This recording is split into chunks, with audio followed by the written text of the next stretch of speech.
In this video, I'm going to fix your Face ID problem on your iPhone. After watching this video, if you find this guide helpful, please consider subscribing and leaving a like to this video. So, let's get started. First, we'll try some basics.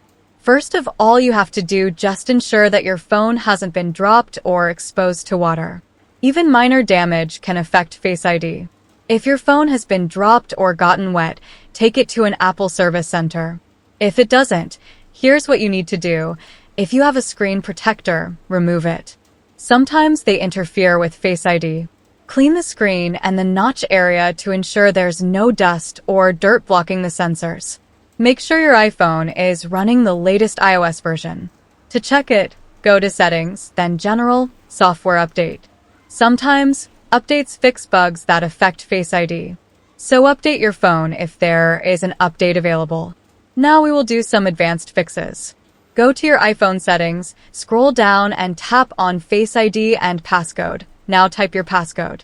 Then tap on Reset Face ID. Then set it up again. This can help if Face ID has trouble recognizing you. Make sure you're in a well-lit area when setting it up. If your issue is still not resolved, then follow the next process. Open your iPhone settings. Scroll down and tap on General.